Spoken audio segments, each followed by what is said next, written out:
Chapter 44. Tales of 6th Grade Something. Travis drives me to school because the project I did for our book report is too hard to take on the bus. I've always used my art for projects at school, but this is a 3-dimensional scene on a piece of wood. A scene from Tales of 4th Grade Nothing, the book that Mr. Daniels gave me to read. "What's gotten into you?" Travis asked. "Since when do you smile like that on a Monday morning?" I'm going to school feeling proud for once, so I just sit there continuing to smile.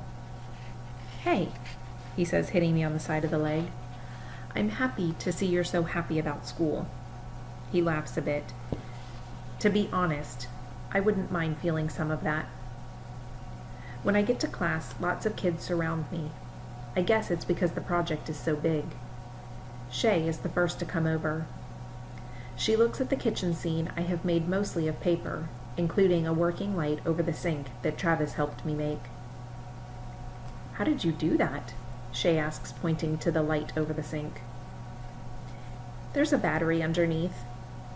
She looks disgusted. "And you made that?" Oliver comes over and grabs the light. "Cool." Before I can move, he knocks the wire, which makes the light go off. Shay begins, "Oliver, you're such a—" "Leave him alone," I interrupted. "If I don't care, you shouldn't." Shay and Oliver are both wide-eyed, but for different reasons. Oliver smiles a little. "It's okay, Oliver. I'll fix it." Shay is squinty-eyed for a bit, and then laughs in a way that is louder than normal. She's pointing at my project. "I read that book like 4 years ago, and there aren't any soldiers in it," she says, pointing to the picture hanging on the wall of the room I made. Max comes over. "What's up?" "She has a picture in here that has nothing to do with the book." Book report, Allie, should be about the book.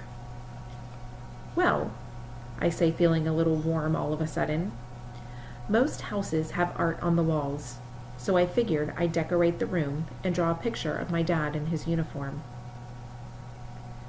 "Wait," Max brightens. "Your dad is in the Army?" "Yeah." "That's cool. What does he do?" "He's a captain with the tank division." "Your father drives tanks? Seriously? That's awesome." I look up.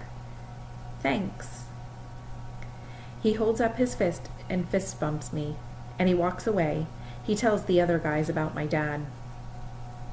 From the look on Shay's face, she can tell that her insult backfired on her. Then Mr. Daniels comes over. He's wearing a tie with books on it. "Wow, Allie, this is amazing." He leans forward and drops his voice. "I'm really proud of you." My response is stuck in my throat. I watch a series of movies in my head, trying to see a time when a teacher has said something like this to me. There isn't one. "Allie," he says. Still, I can't speak. Usually when I find myself unable to speak, it's because I'm humiliated. I like this feeling a lot more. That's the end of chapter 44.